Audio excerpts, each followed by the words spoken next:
दोस्तों, एक बार की बात है, एक युवक एक गुरु के पास आया और वह उनके सामने हाथ जोड़कर उन गुरुवर से कहता है, हे गुरुवर, क्या हम ध्यान से अपने शरीर की बीमारियों को ठीक कर सकते हैं? क्या लाइलाज बीमारियां भी ध्यान से ठीक की जा सकती हैं? इस पर वो गुरुवर उस युवक से कहते हैं, बेटा, अगर आप ध्यान ना भी करो तो भी आपके शरीर के पास वह ताकत है जिससे वह अपनी बीमारियों को खुद ठीक कर सकता है। इस पर वह युवक उन गुरुवर से कहता है, परंतु कैसे गुरुवर, मेरा शरीर बहुत दुबला पतला है और इसका कारण है कि मैं हर समय बीमार रहता हूँ। मैं चाहकर भी अपने अंदर उतनी ऊर्जा नहीं उत्पन्न कर पाता।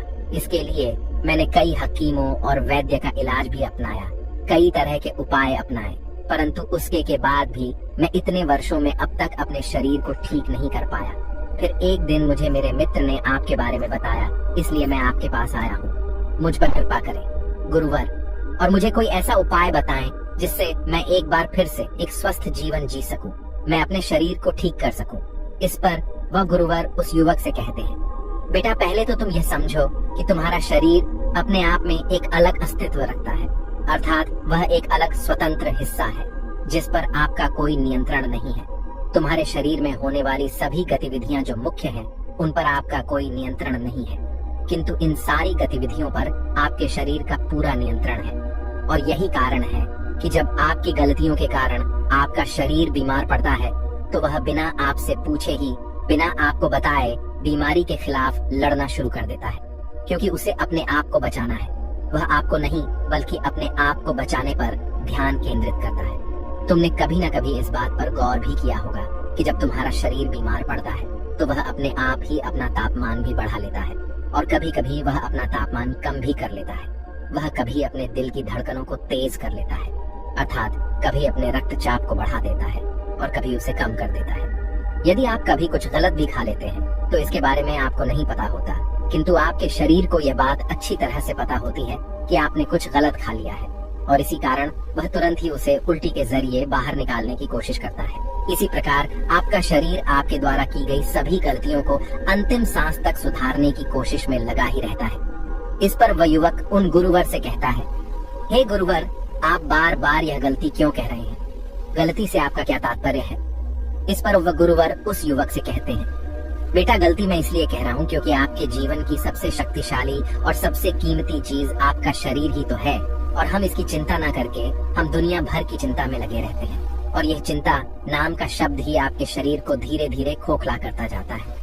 ये एक धीमे जहर की तरह है जो आपके शरीर को लगातार कमजोर बनाता जाता है। चिंता तुम्हारे मन की एक उपज है, परंतु इसका असर तुम्हारे पूरे शरीर पर दिखाई पड़ता है। और मैं तुम्हें बता दूं तो यही एक चीज है जिसे आपका शरीर ठीक नहीं कर सकता, क्योंकि वह इस जहर के बारे में नहीं जानता, और वह इस जहर को अपने शरीर से निकालना भी नहीं जानता। और इसी कारण जब हम चिंता में बहुत ज्यादा डूब जाते हैं तो हमारे शरीर की सारी व्यवस्थाएं दिन ब दिन बिगड़ती चली जाती हैं, और शरीर को इसके बारे में पता भी नहीं चल पाता।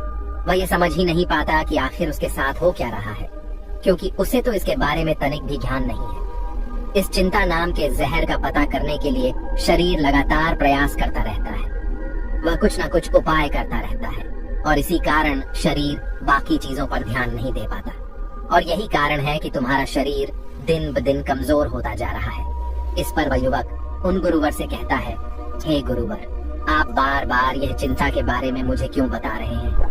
मैं तो कोई चिंता नहीं करता, बस मैं तो यह सोचता रहता हूँ कि किसी प्रकार मेरा शरीर पूरी तरह से स्वस्थ हो जाए, और इसके लिए मैं तरह तरह के उपाय भी अपनाता हूँ, परंतु फिर भी मेरा शरीर पहले की तरह स्वस्थ नहीं हो पा रहा। इस पर वह गुरु मुस्कुराने लगे और उस युवक से कहते हैं, बेटा, तुम अपने शरीर को स्वस्थ करना चाहते हो, क्या यह चिंता नहीं है? और इसी चिंता रूपी जहर के कारण ही तुम्हारे शरीर की यह हालत हो चुकी है। आगे वो गुरुवर उस युवक से कहते हैं, बेटा, हम में से अधिकांश लोग केवल स्वाद लेने के लिए भोजन करते हैं, और वह अपने पेट को इस तरह से ठसाठस भर देते हैं कि जैसे उन्हें वो भोजन दोबारा कभी मिलने ही नहीं वाला। लेकिन आप इस चक्कर में अपने शरीर पर ध्यान नहीं देते, आप उसके बारे में तनिक भी विचार नहीं करते, और इसी कारण वश हमारा शरीर बीमार पड़ने लगता है, क्योंकि शरीर अपनी व्यवस्था को ठीक करने में लगा रहता है, पर कभी कभी वह आपके द्वारा की गई गलतियों को सुधार नहीं पाता, और फिर वह एक ऐसी स्थिति में आ जाता है जहाँ पर जितना आपके शरीर को सुधार है उससे कहीं ज्यादा आप उसे चिंता रूपी जहर देते रहते हैं। और यह केवल चिंता ही नहीं, ये भोजन के रूप में भी हो सकता है। जब आप अधिक भोजन कर लेते हैं या फिर आपकी दैनिक दिनचर्या बिगड़ने लगती है, अर्थात ना तो आप समय पर सोते हैं और ना ही समय पर उठते हैं, तब आपके शरीर को वह शक्ति नहीं मिल पाती जिससे वह अपने आप को ठीक कर पाए। इस पर वह व्यक्ति उन गुरुवर से कहता है, हे गुरुवर, आप क्या कहना चाहते हैं? मुझे आपकी बातें समझ नहीं आ रही, कृपया करके मुझे साफ और स्पष्ट तौर पर समझाएं।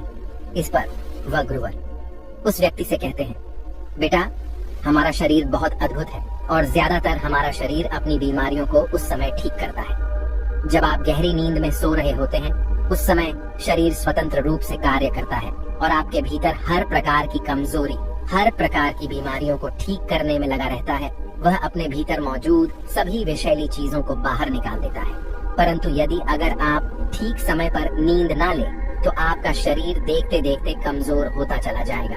वह अपनी व्यवस्था को ठीक नहीं कर पाएगा और धीरे धीरे आप एक ऐसी बीमारी की ओर बढ़ते चले जाएंगे जिसका इलाज होना भी नामुमकिन हो जाएगा, जैसे कि हृदय रोग, गुर्दे की बीमारी, आंखों की बीमारी, घुटनों की बीमारी। इस प्रकार आपके शरीर में कई प्रकार की समस्याएं उत्पन्न होने लगेंगी। किंतु ऐसी अवस्था में आपको ऐसा लगता है कि जब आप किसी चिकित्सक के पास जाएंगे तो वह आपको कोई न कोई औषधि दे देगा और फिर आप पूरी तरह से स्वस्थ हो जाएंगे। तो आपका सोचना सही है, किंतु केवल कुछ हद तक। वास्तविकता में अगर आप अपने शरीर के साथ ऐसी स्थिति उत्पन्न करते हैं जहां आपको किसी चिकित्सक के पास जाना पड़े, तब आप जानबूझकर अपने शरीर को कमजोर कर रहे हैं और दवा के रूप में भी आप उसे जहर ही दे रहे हैं।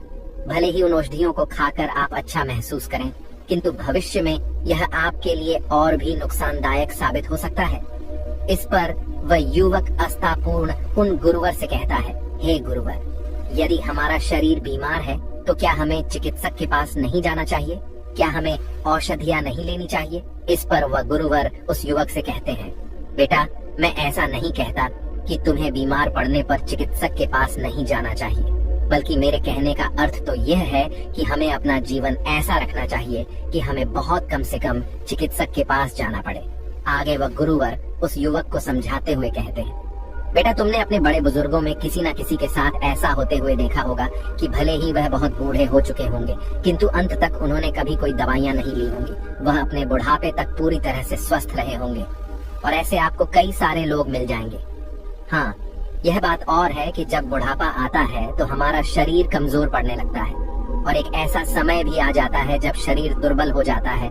तब बीमारियां आसानी से हमें पकड़ लेती हैं और उस समय पर उन्हें किसी चिकित्सक के पास जाना पड़ा हो, परंतु अपने पूरे जीवन में उन्होंने कभी भी इस प्रकार की औषधियां नहीं ली होंगी। हाँ, हो सकता है कि इस जीवन काल में उन्हें थोड़ी मोड़ी समस्या जरूर हुई हो, तो वह अपने घरेलू नुस्खे से ही उनका इलाज कर लिया करते थे। और ऐसा इसलिए क्योंकि वह अपने शरीर के बारे में अच्छी तरह जानते थे, उसे किस प्रकार ठीक करना है और किस प्रकार उसे भोजन देना है ताकि वह खुद को स्वस्थ रख सके। इस पर वह युवक उन गुरुवर से कहता है, हे गुरुवर, आप सत्य कहते हैं। मेरे भी एक एक परदादा है जो अपने पूरे जीवन काल में कभी किसी चिकित्सालय नहीं गए, और जब मैंने उनसे इस बारे में पूछा तो उन्होंने कहा, बेटा, हर यंत्र की एक उम्र होती है।